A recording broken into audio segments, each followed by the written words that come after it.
పితా పుత్ర పవిత్రాత్మ నామమున ఆమెన్. క్రీస్తునాథుని యందు మిక్కిలి ప్రియ సహోదరి సహోదరులారా, క్రీస్తు పరమ పవిత్ర శరీర రక్తాల మహోత్సవ వాక్య పరిచర్యకి మిమ్మందరినీ ప్రేమతో ఆహ్వానిస్తున్నాను. యోహాను సువార్త 6వ అధ్యాయము 51 నుండి 53 వరకు పవిత్ర వచనములు.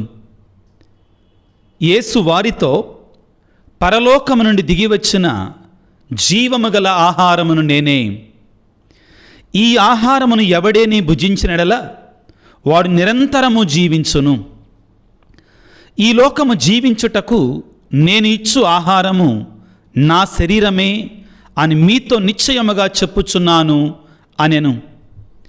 అంతట యూదులు ఒకరితో ఒకరు, మనం భుజించుటకు ఇతడు తన శరీరమును ఎట్లియగలడు అని వాదించుకొనసాగిరి. యేసు వారితో, మీరు మనుష్య కుమారుని శరీరమును భుజించి ఆయన రక్తమును త్రాగితే తప్ప మీలో జీవము ఉండదని మీతో నిశ్చయముగా చెప్పుచున్నాను అని పలికెను. క్రీస్తునాథుని యందు మిక్కిలి ప్రియ సహోదరి సహోదరులారా, కథోలిక దైవార్చనలో ఉన్నటువంటి పండగలలో అతి శ్రేష్టమైన పండగ క్రీస్తు యొక్క పరమ పవిత్ర శరీర రక్తాల మహోత్సవం. దీనినే మనం దివ్య సప్రసాద మహోత్సవం అని కూడా పిలుచుకుంటాం. ప్రియులారా, ఈ వాక్య పరిచర్యలో ప్రారంభములోనే మీ ముందు నేను ఒక గొప్ప సాక్ష్యాన్ని ఉంచాలి అనుకుంటున్నాను. క్రీస్తు శకం 3వ శతాబ్దంలో వలేరియన్ అనే చక్రవర్తి రోము నగరానికి, ఇటలీ దేశానికి రాజయ్యాడు. అతడు రాజుగా ఎన్నికైన తర్వాత క్రైస్తవులకి భయంకరమైనటువంటి వేదహింసలు వచ్చాయి. విశ్వసిస్తున్నటువంటి వారిని, ప్రభువును అంగీకరించినటువంటి వారిని రాచి రంపాన పెట్టి బంధించి చెరసాలలో వేసి పులులు సింహాలకి ఆహారముగా పడవేశారు. దారుణమైనటువంటి చిత్రహింసలకు గురి చేసి చంపివేసేవారు. ఈ విధంగా జరుగుతున్న సమయంలో ఒకానొక రోజున ఒక గురువు పునీత కలిస్తస్ అనేటువంటి మహా గొప్ప పునీతుని యొక్క సమాధి వద్ద క్యాటకోమ్స్లో సమాధుల ప్రాంగణములో దివ్య బలి పూజను సమర్పించారు. సమర్పించిన తర్వాత ఆయన ఒక ప్రశ్న వేశారు. ఏమిటి అంటే, మరి ఈ దివ్య సప్రసాదాన్ని ఎవరికి తెలియకుండా చెరసాలలో ఉన్నటువంటి క్రైస్తవుల వద్దకు తీసుకొని వెళ్ళాలి అని చెప్పినప్పుడు ఎవరు కూడా ధైర్యం చేయలేదు. అక్కడే మాస్ సర్వర్గా, ఆల్టర్ బాయ్గా, ఒత్తాసు పిల్లవాడిగా ఉన్నటువంటి ఒక చిన్న పిల్లవాడు, ప్రియులకు దేవుని బిడ్డలారా, అతని పేరు ఏమిటి అంటే తార్షీసియస్. 12 సంవత్సరాల యువకుడైనటువంటి తార్షీసియస్, నేను వెళతా ఆ ప్రభువుని, ఆ దివ్య సప్రసాదాన్ని చెరసాలలో నుండి క్రైస్తవులకి ప్రభు యొక్క శరీరము కొరకై, దివ్య సప్రసాదము కొరకై ఎదురు చూస్తున్నటువంటి, ఆశతో ఎదురు చూస్తున్నటువంటి వారి వద్దకి నేను తీసుకొని వెళతాను అని చెప్పాడు. ఆ దివ్య సప్రసాదాన్ని తీసుకొని తన గుండెలకు హత్తుకొని అతను ప్రయాణమై వెళుతున్న సమయం, నడుస్తూ వెళుతున్న సమయంలో తనకు తెలిసినటువంటి కొంతమంది రోమను యువకులు అతనిని ఎదిరించారు. స్నేహితులు వాళ్ళు, కానీ వారు అన్యులు. కాబట్టి తనను అన్నారు, రా మాతో పాటు చిల్లర విషయాలలో పాలు పంచుకో అన్నారు. ఇతను అన్నాడు, నేను రాను అన్నాడు. తార్షీసియస్ అన్నాడు, నేను రాను అని చెప్పాడు. వీళ్ళకి అనుమానం వచ్చింది, ఎందుకు రాటల్లా నువ్వు అని దగ్గరికి వెళితే తార్షీసియస్ దివ్య సప్రసాదాన్ని తన గుండెలకు అదిమి పట్టుకొని వాళ్ళ దగ్గరికి వెళ్లకుండా ఇంకా దూరంగా జరిగాడు. అప్పుడు వాళ్ళకి అర్థమయ్యింది, ఇతను ఒక క్రైస్తవుడు, ఏదో మోసుకొని వెళుతున్నాడు, ఏదో తీసుకొని వెళుతున్నాడు అని నిందలు వేయటం ప్రారంభించారు, ఎగతాళి చేయటం ప్రారంభించారు, నిదానంగా పిడిగుద్దులతో కొట్టటం ప్రారంభించారు. అయినా కానీ ఈ 12 సంవత్సరాల యువకుడు దివ్య సప్రసాదాన్ని కింద పడనివ్వటం కానీ, ఆ దివ్య సప్రసాదాన్ని విడిచిపెట్టడం కానీ, ఆ దివ్య సప్రసాదాన్ని అమంగళం పాలు కావటానికి కానీ అంగీకరించలేదు. దానిని స్థిరంగా, బలంగా, భక్తి విశ్వాసాలతో అదేవిధంగా పట్టుకొని ఉన్నాడు. ఈ అల్లరి మోక ఇంకా రెచ్చిపోయి తార్షీషియస్ మీద ఇంతెంతలావు బండరాళ్ళు వేయటం ప్రారంభించింది. ఎంతవరకు వేశారు అంటే తార్షీషియస్ దివ్య సప్రసాదాన్ని తన గుండెలకు ఆనించుకొని అక్కడికక్కడే ప్రాణాలు విడిచిపెట్టాడు. తార్షీషియస్ చనిపోయాడని తెలుసుకొని క్రైస్తవులు కొంతమంది ఆయన యొక్క శరీరాన్ని ఆ దివ్యబలి పూజ సమర్పించినటువంటి ఆ గురువు వద్దకు మోసుకొని వెళ్ళారు. చూస్తే తన గుండెలకు హత్తుకొని ఆ దివ్య సప్రసాద ప్రభువుని అతను ఏ విధంగా భద్రపరిచాడో అర్థమయ్యింది. ఆనాడు ఆ గురువు ఒక మాట చెప్పాడు అక్కడున్న విశ్వాసులందరికీ కూడా. ఈ రోజున తార్షీషియస్, పునీత తార్షీషియస్ దివ్య సప్రసాదాన్ని కాపాడటం ఒక ఎత్తు అయితే, అతనే తన ప్రాణాలని త్యాగం చేసి తానే ఒక దివ్య సప్రసాదముగా మారిపోయాడు, ప్రభువులో భాగమయ్యాడు అని చెప్పాడు. క్రీస్తునాథుని యందు మిక్కిలి ప్రియా సహోదరి సహోదరులారా, పునీత తార్షీషియస్ గారు మహా గొప్ప పునీతుడు. 12 సంవత్సరాల వయసులోనే దివ్య సప్రసాదములో నిజంగా బలంగా యేసయ్య సజీవముగా ఉన్నాడని విశ్వసించి ఆ దివ్య సప్రసాద ప్రభువుకి ఏ కోసమందునా కూడా తన ప్రాణాలు పోయినా కానీ ఆ దివ్య సప్రసాదాన్ని అమంగళం పాలు కానివ్వనని తన ప్రాణాలు దివ్య సప్రసాదము కొరకై పెట్టి ఆయన వేద సాక్షిగా మరణించినటువంటి గొప్ప పునీతుడు. ఈనాడు పునీత తార్షీషియస్ గారు ప్రియులారా, ఇదిగో ఒత్తాసు బాలుర యొక్క పాలక పునీతుడు. మొదటిసారి దివ్య సప్రసాదాన్ని స్వీకరించేటువంటి పిల్లలందరికీ కూడా ఆయన గొప్ప పాలక పునీతుడు. ప్రియులారా, ఈనాడు మనందరము కూడా క్రీస్తు ప్రభు యొక్క పరమ పవిత్రమైనటువంటి శరీర రక్తాల మహోత్సవాన్ని, దివ్య సప్రసాద మహోత్సవాన్ని కొనియాడుకుంటుండగా మనందరము గుర్తుంచుకోవలసిన సత్యం ఏమిటి అంటే, క్రైస్తవునికి, కథోలికునికి దివ్య సప్రసాదమే కేంద్ర బిందువు, పునాది, మూలం, ఆధారం. శ్రీసభకి ప్రియులారా, ఈ దివ్య సప్రసాదమే అన్నిటికంటే కూడా ప్రధానమైనటువంటిది. ప్రియులారా, దివ్య సప్రసాదములో దేవుడు క్రీస్తు ప్రభువు వరాలను ఇవ్వటల్లా, ఆశీర్వాదాలను ఇవ్వటల్లా, దీవెనలు ఇవ్వటల్లా, తనను తానే ఇచ్చుకుంటున్నాడు. మనకి తనను తానే సమర్పించుకుంటున్నాడు.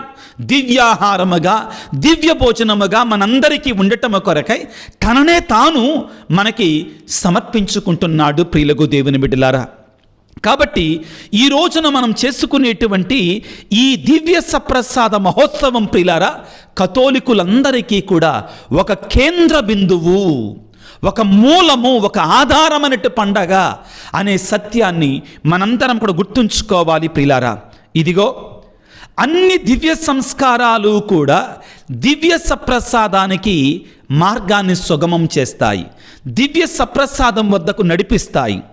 అన్ని ప్రార్థనలో కూడా దివ్య సప్రసాదంలో పరిపూర్ణతను పొందుతాయి. అన్ని శ్రీసభలో ఉన్న అన్ని సేవా కార్యక్రమాలు కూడా దివ్య సప్రసాదములోనే వాటి అర్థాన్ని, పరమార్థాన్ని పొందుకుంటాయి. ప్రియులకు దేవుని బిడ్డలారా, ఎందుకంటే దివ్య సప్రసాదం ఒక వరం కాదు, దివ్య సప్రసాదమే క్రీస్తు, క్రీస్తే దివ్య సప్రసాదం. కాబట్టి ప్రియులకు దేవుని బిడ్డలారా, ఆ దివ్య సప్రసాదములో యేసయ్య శరీరముతో, రక్తముతో, ఆత్మతో, దైవత్వముతో నిజముగా, వాస్తవముగా, పరిపూర్ణముగా, సజీవముగా ఉన్నాడని నీవు నేను అందరము కూడా విశ్వసించాలి. ప్రియులారా, ఇదిగో ఈనాటి ఈ మహా గొప్ప దివ్య సప్రసాద మహోత్సవ వాక్య పరిచర్యను మనం ధ్యానం చేస్తుండగా ప్రియులకు దేవుని బిడ్డలారా, ఈనాటి వేద గ్రంథ పఠనాలని కొంచెంసేపు ధ్యానం చేయటానికి ప్రయత్నం చేద్దాం. ఈనాటి మొదటి పట్టణం ప్రియులారా, ద్వితీయోపదేశ కాండము 8వ అధ్యాయం నుండి స్వీకరించబడింది. మోషే ఇశ్రాయేలు ప్రజలు ఆ యొక్క ఐగుప్తు దేశపు బానిసత్వాన్ని వీడి ఆ ఎడారిని దాటి వాగ్దాన భూమిలో అడుగుపెట్టడానికి ముందుగా ఇశ్రాయేలు ప్రజలకి మరొకసారి ద్వితీయోపదేశాన్ని చేశాడు. ద్వితీయోపదేశం అంటే ఏమిటి? రెండవసారి ఉపదేశించటం, రెండవసారి బోధించటం. అంటే జరిగినటువంటి సంఘటనలు అన్నింటినీ కూడా మరొకసారి సింహావలోకనం చేసుకొని, పునరావలోకనం చేసుకొని ఆ జరిగిన సంఘటనలు దేవుడు ఎందుకోసం చేశాడు, దేని కొరకై చేశాడు అని ఇశ్రాయేలు ప్రజలకి జ్ఞాపకం చేసి, వీటిని మీరు మరవకండి, ఈ విధంగా మీ దేవుడు కాపాడాడు, ఈ రీతిగా దేవుడు మిమ్మల్ని రక్షించాడు, కాబట్టి దేవుని ప్రేమ మీ కొరక ఎంత ఘనమైనటువంటిది అని తెలియజేస్తూ వీటిని మీరు మరిచిపోమాకండి అని చెప్పారు. ఈనాడు దానిలో భాగంగా మనం కొన్ని వచనాలను చదువుకుంటున్నాం ప్రియులారా. ద్వితీయోపదేశ కాండము 8వ అధ్యాయము 2-3 వచనాలు చదువుకుంటున్నాం. మోషే ఇశ్రాయేలు ప్రజలతో ఈ రీతిగా చెప్పాను, ప్రభువు ఈ 40 ఏండ్లు మిమ్ము ఎడారులు నడిపించుటకును జ్ఞప్తికి తెచ్చుకొనుడు, మీరు వినయమును నేర్చుకొనుడు, మిమ్ము వినయమును నేర్పించుటకై, మిమ్ము పరీక్షించుటకు, మీరు తన ఆజ్ఞలను పాటింతురో లేదో అని తెలుసుకొనుటకు అతడు ఈ ప్రయాణాన్ని ఉపయోగించుకున్నాడు. అతడు మీకు అణుకువను నేర్పెను, మొదట మిమ్ము ఆకలితో బాధించను. వినండి ప్రియులారా, కొన్నిసార్లు మొదట మిమ్ము ఆకలితో బాధించను, పిమ్మట మన్నా భోజనమును అనుగ్రహించను. ఇట్టి భోజనమును మీరు కానీ మీ పితరులు కానీ ఏనాడు కూడా ఆరగించి ఎరుగరు. నరుడు కేవలము భోజనము వలననే జీవింపజాలనని ప్రభువు సెలవిచ్చు ప్రతి వాక్కు వలన కూడా జీవించునని మీకు తెలియజేయుటకే అతడు అట్లు చేశాను. ప్రియులారా, మోషే ప్రవక్త ఈ సందర్భములో, ఈనాటి మొదటి పట్టణములో జ్ఞాపకం చేస్తున్నాడు. దేని గురించి జ్ఞాపకం చేస్తున్నాడు? ఇశ్రాయేలు ప్రజలకి దేవుడు మన్నా భోజనాన్ని ఇచ్చాడు. అయితే దానికి ముందు మీరు ఆకలితో అలమటించినట్లుగా మిమ్మల్ని చేశాడు. ఎందుకలాగా చేశాడు అంటే తన మహిమను చూపించటానికే. మీకు మన్నాని భోజనాన్ని ఇవ్వడం కొరకే, మిమ్మల్ని ఏదో ఏడిపించటం కోసం కాదు, మీకు ఒక గొప్ప కార్యాన్ని చేయటం కొరకే.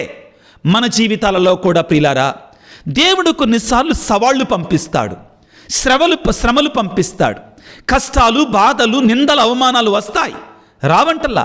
కానీ వీటన్నిటిలో కూడా మనం దేవుని మీద విశ్వాసాన్ని ఉంచగలిగితే ప్రియులారా, దేవుని యొక్క అద్భుతాన్ని 1000 రెట్లు అధికంగా మన జీవితంలో చూస్తాం. ఏ రీతిగానైతే ఇశ్రాయేలు ప్రజలు ఎడారిలో మన్నా భోజనము కొరకై ఆకలితో అలమాడారో, ఆకలి బాధతో వారు దేవునికి మొరపెట్టారో, అదేవిధంగా మన జీవితంలో కొన్నిసార్లు సవాళ్ళు, బాధలు, కష్టాలు వస్తాయి. కానీ ఏ రీతిగా దేవుడు ఇశ్రాయేలు ప్రజలకి మన్నా భోజనము అనగా ఇది ఏమిటి?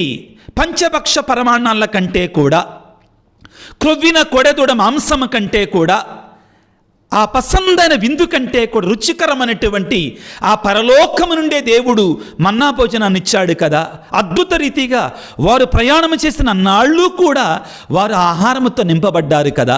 అదే విధముగా నీ దేవుడు, నా దేవుడు కూడా మన జీవితాల్లో శ్రమలు వస్తాయి. కానీ ఆ శ్రమలలో మనం దేవుని మీద విశ్వాసాన్ని ఉంచగలిగితే, ఆయన వాక్యములను నేను జీవిస్తానని చెప్పగలిగితే, వారికి మన్నానిచ్చినట్లుగా మనకి కూడా తరిగిపోయినటువంటి దీవెనలు ఇస్తారు.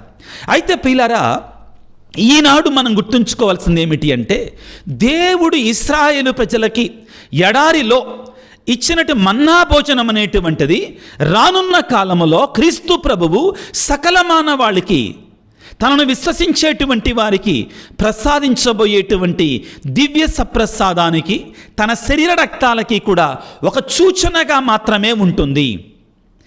మన్నా భోజనం అనేటువంటిది ప్రియులారా, ఇశ్రాయేలు ప్రజలకి ఒక దీవెన, ఒక వరము, ఒక ఆశీర్వాదం మాత్రమే. వారి యొక్క శరీరం అనేటువంటి ఆకలిని తీర్చుకోవటం కోసం మాత్రమే. కానీ ప్రియులారా, యేసయ్య ఇచ్చినటువంటి ఆ దివ్య సప్రసాదం అనేటువంటిది అది ఒక వరం కాదు, ఒక గుర్తు కాదు, ఒక చిహ్నం కాదు. అది స్వయముగా తన పరిపూర్ణమైనటువంటి సజీవమైనటువంటి శరీర రక్తాలే ప్రియులారా. మన్నా భోజనం అనేటువంటిది బాహ్యమైనటువంటి బానిసత్వము నుండి యోర్దాను దాటి వాగ్దాన భూమిలోనికి వెళ్ళటానికి దేవుడిచ్చినటువంటి ఒక వరం, ఆహారం అనేటి దీవెన. కానీ యేసయ్య మనకిచ్చినటువంటి ఈ దివ్య సప్రసాదం ప్రియులారా, ఇహలోక పాపము నుండి, ఇహలోక బానిసత్వము నుండి పరలోకం అనేటువంటి వాగ్దాన భూమిని చేరుకోవడానికి యేసయ్య ఇచ్చినటువంటి సజీవమైనటువంటి తన యొక్క శరీరము, రక్తాలుగా మనం గుర్తుంచుకోవాలి. ఏ రీతిగానైతే ఇశ్రాయేలు ప్రజలకి మోషే ప్రవక్త జ్ఞాపకం చేసి, ఇదిగో మీ కొరకై దేవుడు పరలోకం నుండి మన్నా భోజనాన్ని కురిపించాడు అని జ్ఞాపకం చేశాడో, మనము కూడా దివ్య సప్రసాదాన్ని స్వీకరించిన ప్రతిసారి కూడా యేసు ప్రభు ఏ రీతిగా మన కొరకే మరణించి పునరుత్థానమై మోక్షారోహణమయ్యాడో మనను కూడా అదే విధంగా లేపుతాడని మనం కూడా జ్ఞాపకం ఉంచుకోవటానికి దేవుడు మనకిచ్చినటువంటి దివ్య సప్రసాదం ప్రియులారా. ఇదిగో అన్నిటికంటే మొదటిగా మనం గుర్తుంచుకోవాల్సింది ఏమిటి అంటే, ఈ దివ్య సప్రసాదం అనేటువంటిది మన్నా కంటే ఎన్నో రెట్లు అతి పరిశుద్ధమైనటువంటిది, మేలైనటువంటిది, దీవెనకరమైనటువంటిది. ద్వితీయోపదేశ కాండము 8వ అధ్యాయం 3వ వచనములో ఈ రీతిగా మనం చదువుకుంటాం. మీ పితరులు ఎన్నడూ ఎరుగనటువంటి మన్నాని దేవుడు వారి కొరకై కురిపించాడు అన్నాడు. కానీ ప్రియులారా, యేసు ప్రభు ఏమంటాడంటే, ఈరోజు మనం చదువుకున్న సువిశేషములో యోహాను సువార్త 6వ అధ్యాయం 49వ వచనములో, మీ పితరులు ఎడారిలో మన్నాను భుజించి మరణించరి, కానీ నేనిచ్చు ఆహారమును భుజించువాడు ఎన్నటికి నీ మరణమును చవి చూడడు. ఆ మన్నా భోజనం అనేటువంటిది శరీరానికి మాత్రమే చెందినటువంటిది. కానీ క్రీస్తు ప్రభు ఇచ్చే దివ్య సప్రసాదము మన ఆత్మ శరీరాలకి రెండిటికి సంబంధించింది అని మనం గుర్తుంచుకోవాలి. ఈ రెంటికి మధ్య ఉన్నట్టు ఒక గొప్ప తేడా ఏమిటి అంటే ప్రియులారా, యోహాను సువార్త 6వ అధ్యాయము 51వ వచనములో, నేను జీవము కలిగిన పరలోకపు ఆహారం నేను ఇచ్చేది కాదు, ఆయనే. కానీ అక్కడ దేవుడు ఇచ్చేటువంటిది. ఇక్కడ మనం గుర్తుంచుకోవాల్సింది ఏమిటి అంటే, మన్నా శరీరాన్ని పోషిస్తుంది, దివ్య సప్రసాదం ఆత్మ శరీరాలను పోషిస్తుంది. మన్నా తాత్కాలికంగా బ్రతకటానికి సహాయం చేస్తుంది, దివ్య సప్రసాదం నిత్య జీవాన్ని ఇస్తుంది. మన్నా ప్రియులారా, స్వర్గము నుండి మన కొరకే కిందికి వచ్చింది, ఇశ్రాయేలు ప్రజల కొరకే ప్రసాదించబడింది. దివ్య సప్రసాదం స్వయంగా యేసు ప్రభువే స్వర్గము నుండి మన కొరకే దిగి వచ్చాడని జ్ఞాపకం చేస్తుంది. చివరిగా మన్నా ఒక ఆహారపు వస్తువది, కానీ దివ్య సప్రసాదం స్వయముగా యేసు భగవానుడే, స్వయంగా యేసు ప్రభువే.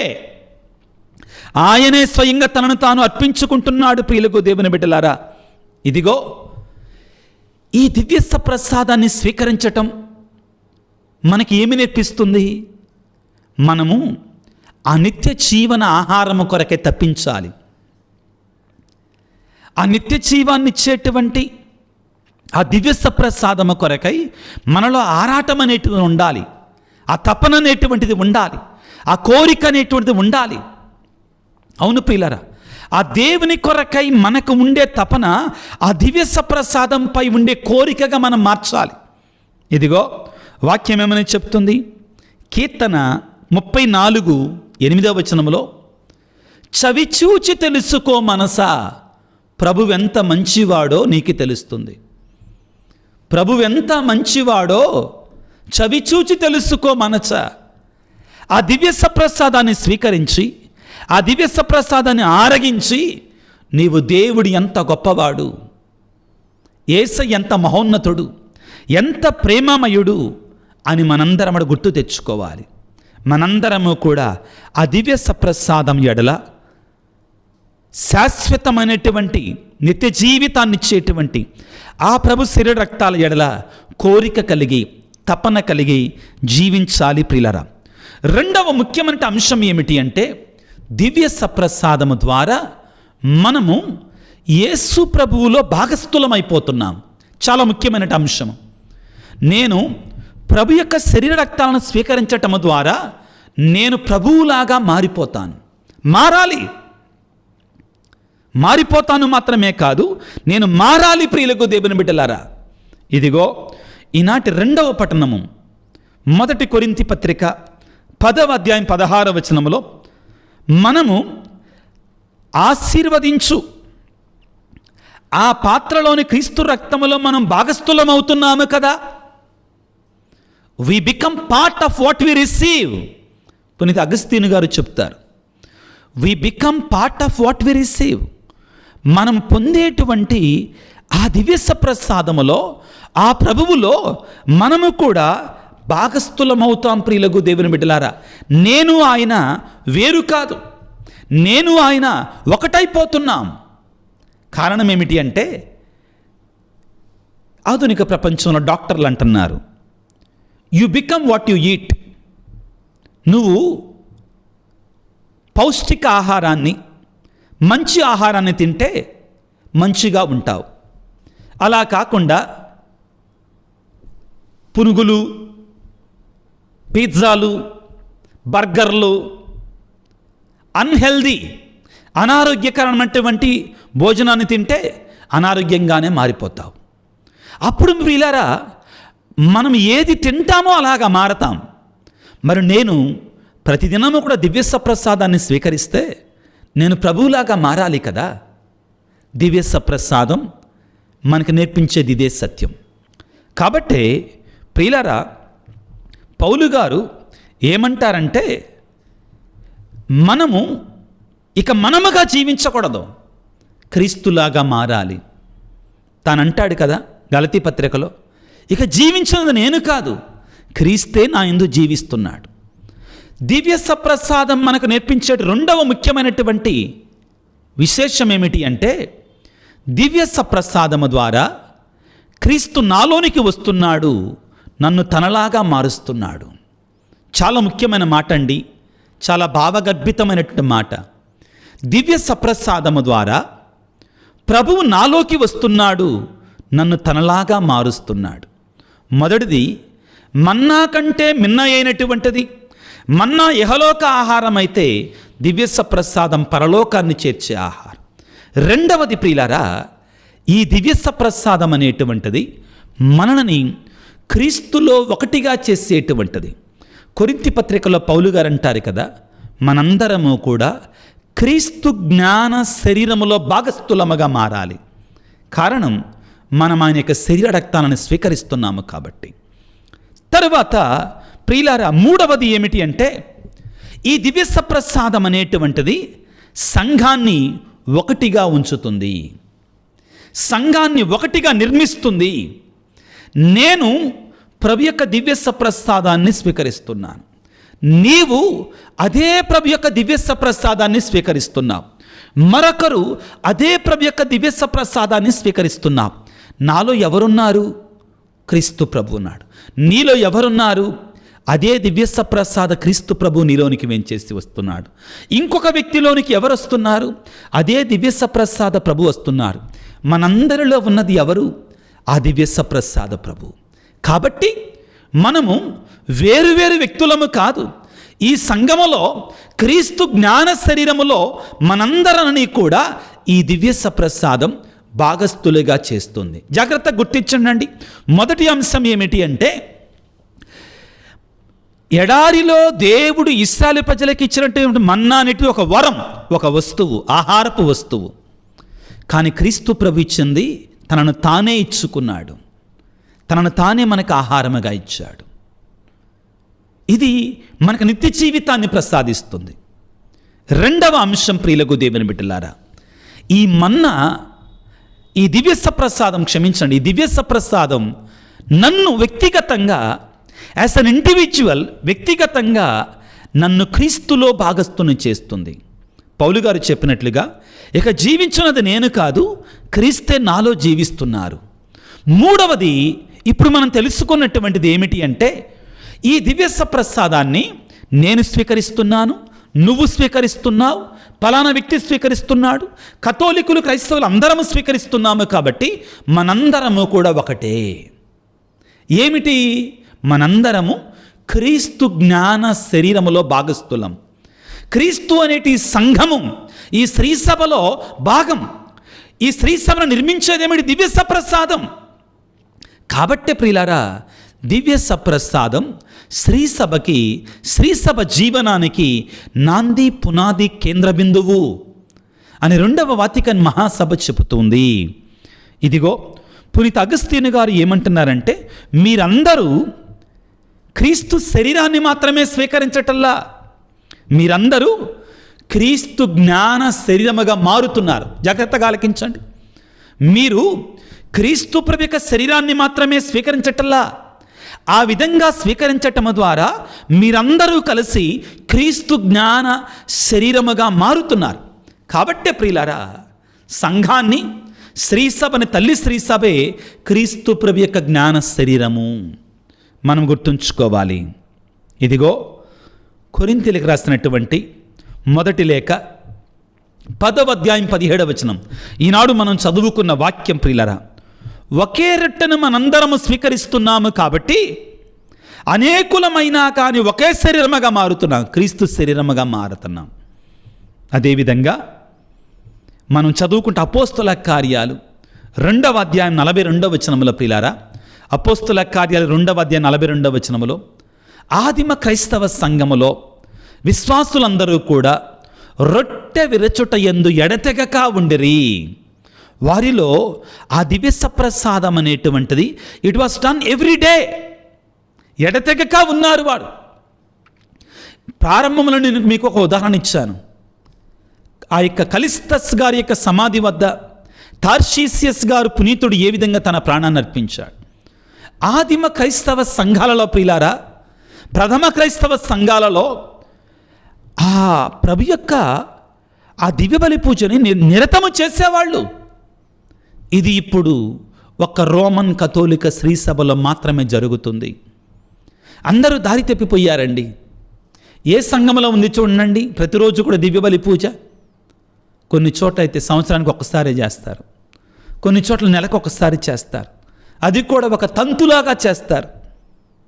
ప్రియులారా, ఈ దివ్య సప్రసాదం మనందరికీ కూడా దేవుడు మనకు అనుగ్రహించినటువంటి అత్యంత పరిశుద్ధమైన, ప్రశస్తమైన తన శరీర రక్తాలు.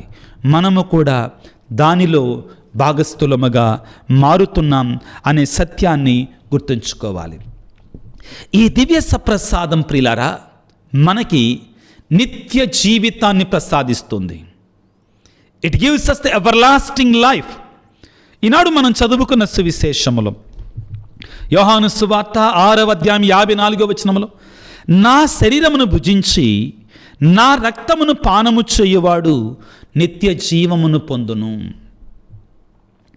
నా శరీరమును భుజించి నా రక్తమును పానము చేస్తే తప్ప మీలో నిత్య జీవితము లేదని మీతో నిశ్చయముగా చెప్పుచున్నాను. ప్రియులారా, మనం పొందేటువంటి ఈ దివ్య సప్రసాదం అనేటువంటిది మనల్ని నిత్య జీవితానికి చేర్చేటువంటి ప్రభు ప్రసాదించిన పరలోక ఆహారముగా మనందరం కూడా స్వీకరించాలి. ప్రకటన గ్రంథములో, దర్శన గ్రంథములో 2వ అధ్యాయం 7వ వచనములో, పిల్లారా, విజయాన్ని పొందినటువంటి ఆ యేసయ్య జీవ వృక్ష ఫలాన్ని మీకు ఇస్తాడని చెప్తున్నారు. ఆ పరలోకములో ఇచ్చేటి దివ్య సప్రసాద అన్ని ఇదిగో ఈ లోకంలోనే మనం అనుభవిస్తున్నాం. ప్రియులకు దేవుని బిడ్డలారా, అదే దర్శన గ్రంథము 19వ అధ్యాయము 9వ వచనములో ఏమని చెప్తుంది? ధన్యులైనటువంటి వారు గొర్రెపిల్ల వివాహ విందుకు పిలువబడినటువంటి వారు. ఆ గొర్రెపిల్ల వివాహ విందు దివ్య సప్రసాద విందు, ఆ పరలోకపు ఆ పరమానందాన్ని, ఆ దివ్య సప్రసాదాన్ని, ఆ పరలోకపు విందును మనం భుజిస్తున్నాం. ప్రియులకు దేవుని బిడ్డలారా, యోహాను రాసినటువంటి సువార్త 10వ అధ్యాయం 28వ వచనములో, నేను వారికి నిత్య జీవితాన్ని ప్రసాదిస్తాను అని పలుకుతున్నాడు. నిత్య జీవితాన్ని, పరలోక భాగ్యాన్ని ప్రసాదిస్తాను అని పలుకుతున్నాడు. 4 ముఖ్యమైన అంశాలను మనం ధ్యానం చేశాం. ప్రియులారా, ఏమిటి అంటే, ఈ దివ్య సప్రసాద పండగ రోజున మొదటిగా ఆదిలో దేవుడు తన ప్రజలైన ఇశ్రాయేలులకి ఎడారిలో ఉండగా, ఆకలితో ఉండగా శారీరకమైన తృప్తినివ్వడానికి, ఆకలి తీర్చటానికి మన్నా భోజనాన్ని ప్రసాదించాడు. కానీ యేసు ప్రభు ఇచ్చినటువంటిది ఒక వస్తువు కాదు, ఒక ఆహారపు వస్తువు కాదు. యేసు ప్రభు ఇచ్చింది మన ఆత్మల భోజనముగా ఉండడానికి తన యొక్క స్వీయ శరీర రక్తాలను ఇచ్చాడు. తనను తానే ఇచ్చుకున్నాడు. కాబట్టి మన్నా కంటే మిన్న అయినటువంటిది దివ్య సప్రసాదం అనే సత్యాన్ని మనందరం గుర్తించి గౌరవించుకోవాలి ప్రియులకు దేవుని బిడ్డలారా. రెండవది ఏమిటి అంటే, దివ్య సప్రసాదం ద్వారా వ్యక్తిగతంగా వ్యక్తిగతంగా నేను యేసయ్యతో ఐక్యమైపోతున్నాను. పౌలు గారు చెప్పినట్లుగా ఇక జీవించినది నేను కాదు, యేసే నాలో జీవిస్తున్నాడు. నేను ప్రభువును స్వీకరిస్తున్నాను కాబట్టి దినదినము అనుదినము నేను క్రీస్తులాగా మారాలి. మూడవది, నేను ప్రభువును స్వీకరిస్తున్నా, నువ్వు ప్రభువును స్వీకరిస్తున్నా, వారు ప్రభువును స్వీకరిస్తున్నారు, అందరూ ప్రభువును స్వీకరిస్తున్నాము కాబట్టి మనందరిలో ఉండేది యేసయ్యే. కాబట్టి మనందరం భిన్న శరీరులము కాదు, ఏక శరీరులమే. ప్రభువు మనందరిలో జీవిస్తున్నాడు కాబట్టి ఇది ఒక సమూహము, ఇది ఒక సంఘము, యేసయ్య నిత్య జీవన సంఘము అని మనందరం గుర్తుంచుకోవాలి. ఈ దివ్య సప్రసాదం నిన్ను నన్ను అందరినీ కూడా విశ్వాసముతో స్వీకరించగలిగితే పరలోక భాగ్యాన్ని ప్రసాదిస్తుంది. ఇదే మనకి నిత్య జీవితాన్ని ఇచ్చేది. ప్రియులారా, చాలామంది అంటున్నారు, వాదిస్తున్నారు ఈ ఆధునిక ప్రపంచంలో, ఏమిటి అంటే వాక్యాన్ని వింటే చాలు, ప్రార్థన చేసుకుంటే చాలు, విశ్వాసం ఉంటే చాలు, నేను పరలోకానికి వెళతాను, దేవుని మీద నమ్మకం ఉంటే పరలోకం వస్తుంది, ఇంకేమి చెయ్యనక్కర్లేదు, మారు మనసు పొందితే చాలు స్వర్గం వస్తుంది అని చెప్తున్నారండి. ప్రియులారా, ఒక విషయాన్ని గుర్తుంచుకోవాలి. నీవు మారు మనసు పొందినా, హృదయ పరివర్తన చెందినా, వాక్యాన్ని చదివినా, అన్నిటికంటే ముఖ్యంగా విశ్వసించినా, పాటలు పాడుకున్నా, ప్రార్థన చేసినా, నీవు ఒకవేళ క్రీస్తు యొక్క శరీరాన్ని రక్తాన్ని భుజించకపోయినట్లయితే నీలో నిత్య జీవం ఉండదని యేసయ్య కరాఖండిగా తేల్చి చెప్తున్నాడు. నీవు ప్రార్థన చెయ్యి మంచిదే, వాక్యాన్ని ఆలకించు మంచిదే, అన్నిటికంటే ముఖ్యంగా హృదయ పరివర్తన చెందాలి మంచిదే, పాటలు పాడుకో మంచిదే. ఇవన్నీ ఉండి యేసయ్య దివ్య సప్రసాదములో శరీర రక్తాన్ని నువ్వు స్వీకరించకపోతే అన్నీ ఉన్నా కానీ అంగడి నోట్లో శని అన్నట్లుగానే ఉంటుంది నీ జీవితం. మన జీవితం ప్రియులారా స్వర్గాన్ని చేరుకోవాలంటే యేసు ప్రభు కరాఖండిగా ఖచ్చితంగా చెప్పాడు. ఆలకించండి ప్రియులారా. యోహాను సువార్త 6వ అధ్యాయం 53వ వచనములో యేసు వారితో, మీరు మనుష్య కుమారుని శరీరమును భుజించి ఆయన రక్తమును త్రాగితే తప్ప మీలో నిత్య జీవం ఉండదని మీతో నిశ్చయముగా చెప్పుచున్నాను, మీతో కరాఖండిగా చెప్తున్నాను. మీరు వాక్యాన్ని విన్నారుగా సరిపోద్దులే, మీరు మారు మనసు పొందారుగా సరిపోద్దులే, మీరు పాటలు పాడారుగా సరిపోద్దులే, మీరు ప్రార్థన చేశారుగా సరిపోద్దులే అంటల్లా. మీరు మనుష్య కుమారుని శరీరమును భుజించి రక్తమును పానము చేస్తే తప్ప మీలో నిత్య జీవం ఉండదని మీతో నిశ్చయముగా చెప్పుచున్నానని యోహాను సువార్త 6వ అధ్యాయం 53వ వచనములో యేసయ్య సెలవిస్తున్నాడు.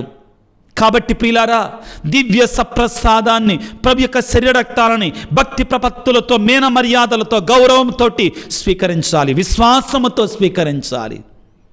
అదేవిధంగా యేసయ్య అంటున్నాడు యోహాను సువార్త 6వ అధ్యాయం 54వ వచనములో, నా శరీరమును భుజించి నా రక్తమును పానము చెయ్యువాడు నిత్య జీవమును పొందును, నేను అంతిమ దినమున అతను లేపుదును. ప్రభు అనొచ్చు కదా, వాక్యాన్ని వింటే చాలు నేను అంతిమ దినం లేపుతా, మారుమంతు పొందితే చాలు అంతిమ దినం లేపుతా. ప్రియులారా, ఎందుకంటున్నాడు యేసయ్య ఇక్కడ, నా శరీరాన్ని భుజించి నా రక్తాన్ని పానము చేయవాలని నేను అంతిమ దినమున లేపుతాను పరలోకములోనికి అంటున్నాడు. యేసయ్య మాటలు నిరర్ధకము కానేరవు. అది ఒక్క రోమన్ కథోలిక శ్రీ సభలో మాత్రమే ఆ దివ్య సప్రసాదానికి ఇచ్చే గౌరవాన్ని మనం ఇవ్వగలుగుతున్నాం. ప్రియ బిడ్డ, నీ విశ్వాసం నిజమైనటువంటిది, యేసయ్య కోరుకున్నటువంటిది. చివరి మాట ప్రియులారా, ఏమంటున్నాడు యేసయ్య? యోహాను సువార్త 6వ అధ్యాయం 58వ వచనములో, యోహాను సువార్త 6వ అధ్యాయం 58వ వచనములో, ఇదియే పరలోకము నుండి దిగి వచ్చిన జీవము కలిగిన ఆహారము, మీ పితరులు ఎడారిలో మన్నాను భుజించినా మరణించరి, అట్లు కాక ఈ ఆహారమును భుజించువాడు ఎల్లప్పుడూ జీవించునని మీతో సమాధానమిచ్చుచున్నాను అని పలుకుతున్నాడు. ప్రియులారా, ఆ దివ్య సప్రసాద ప్రభువును స్వీకరించుదాం, ఆ దివ్య సప్రసాద ప్రభువుని చేరుకుందాం భక్తితోటి, ఆ దివ్య సప్రసాద ప్రభువును మనలోనికి ఆహ్వానించుదాం. ఆ ప్రభువులాగా మనం కూడా మారదాం, ఆ నిత్య జీవన భాగ్యాన్ని పొందుకుందాం. మనందరము కూడా ఒకే సంఘము, క్రీస్తులో భాగస్థులము, క్రీస్తులాగా మారాలి అనే సత్యాన్ని మనం మరవకుండా ఆ ప్రభువులో ఐక్యము కావటానికి ప్రయత్నం చేద్దాం. అందుకు కావలసిన శక్తిని, బలాన్ని, ఆశీర్వాదాన్ని, దీవెనలు ప్రసాదించమని తల వంచి ప్రార్థించుకుందాం. సర్వశక్తిమంతుడా, సర్వోన్నతుడా యేసయ్య, నీ బిడ్డలమైన మేము నిత్య జీవితాన్ని పొందుట కొరకై మీరు మాకిచ్చినటువంటి ఆహారము, నీ శరీరము, నీ రక్తము, ప్రభువా, ఈ దివ్య సప్రసాదములో నీవు సజీవముగా నీవే ఉన్నావని విశ్వసించే శక్తిని మాకు దయచేయండి. నీవు ఆత్మ, శరీరము, దైవత్వముతో ఆ దివ్య ప్రసాదము ద్వారా మాలోనికి వేంచేసి వస్తున్నావు. మా ఆత్మలకు ఆహారముగా నీ మరణాన్ని జ్ఞాపకం చేసుకోవడానికి, అన్నిటికంటే ముఖ్యంగా మాతో నివాసం ఉంటున్నావనే సత్యాన్ని జ్ఞాపకం చేసుకోవడానికి నీ దివ్య సప్రసాదం మాకు మా ఆత్మీయ కనులను తెరుచులాగను మమ్మల్ని దీవించండి. ఓ దేవా, ఈనాడు మహా గొప్ప పండుగని, మహోత్సవాన్ని కొనియాడుకుంటుండగా ఓ ప్రభువా, నిన్ను దివ్య సప్రసాదములు ఎల్లవేళలా స్వీకరించటానికి, నీవు నేను ఐక్యము కావడానికి కావాల్సిన శక్తిని దయచేయండి. లోకములో ఎవరైతే నీ దివ్య సప్రసాదాన్ని స్వీకరిస్తున్నారో నీలాగా మారులాగా వారికి శక్తినివ్వండి నాయన. ప్రభువా, క్రైస్తవ కథోలిక విశ్వాసులమైన మేమందరము కూడా ప్రభువా, నీ దివ్య సప్రసాదానికి, నీ శరీర రక్తాలకి ఇవ్వాల్సిన గౌరవాన్ని, అదేవిధంగా మర్యాదని ఆ విశ్వాసముతో ఇవ్వడానికి మాకు శక్తినివ్వండి. ఈనాడు ప్రభువా, ఈ వాక్య పరిచయలో పాల్గొన్నటువంటి నీ బిడ్డలందరినీ మీరు దీవించండి, ఆశీర్వదించండి. వారి కుటుంబాలను మీరు దీవించండి ప్రభువా. అనారోగ్యముతో బాధపడుతున్న ప్రతి బిడ్డను నీ గాయపడిన హస్తాలతో తాకి స్వస్థపరచండి. కుటుంబాలలో శాంతి సమాధానమైనటువంటి వారికి నీ నిజమైన శాంతిని, సమాధానం దయచేయండి. ప్రత్యేకమైన రీతిలో ప్రభువా, వివిధ తలంపులతో, ఉద్దేశాలతో, కోరికలతో ప్రార్థన చేయమని అడుగుతున్న బిడ్డలను దీవించండి నాయన. ఈ ప్రార్థనలో ఏకీభవించి వారి తలంపులని ముందుంచుతున్న బిడ్డలందరినీ కూడా, ముఖ్యంగా గర్భఫలము లేనటువంటి బిడ్డల గర్భఫలాన్ని, ఉద్యోగము కొరకై, వ్యాపారము కొరకై, అదేవిధంగా జీవితంలో స్థిరపడటం కొరకై, వివాహము కొరకై ప్రార్థన చేయమని అడుగుతున్న ప్రతి బిడ్డను దీవించమని, ఆశీర్వదించమని, పోటీ పరీక్షలు రాస్తున్న బిడ్డలకు చక్కని జ్ఞానాన్ని దయచేయమని ప్రత్యేకంగా వేడుకొనిచున్నాం ప్రభువా. వివిధ తలంపులతో, ఉద్దేశాలతో, కోరికలతో వారి యొక్క ప్రార్థన ఏకీభవించి ప్రార్థిస్తున్న ప్రతి బిడ్డను ప్రభు మీరు దీవించి ఆశ్రయించి కాపాడమని, ఈ పరిచర్య ముందు కొనసాగుటకై సహకరిస్తున్నటువంటి, సహాయం చేస్తున్న ప్రతి బిడ్డను 30దంతలుగా, 60దంతలుగా, నిరంతలుగా దీవించమని మా ప్రభు అయిన క్రీస్తు ద్వారా వేడుకొనుచున్నాము తండ్రి, ఆమెన్. ప్రభువు మీతో ఉందురుగాక, మీ ఆత్మతో ఉందురుగాక. సర్వశక్తి గల సర్వేశ్వరుడు పిత, పుత్ర, పవిత్రాత్మ మిమ్ము మీ కుటుంబాలను చల్లగా దీవించి ఆశీర్వదించి కాపాడుదురుగాక. God bless you. దేవుడు మిమ్ము దీవించుగాక. ఆమెన్.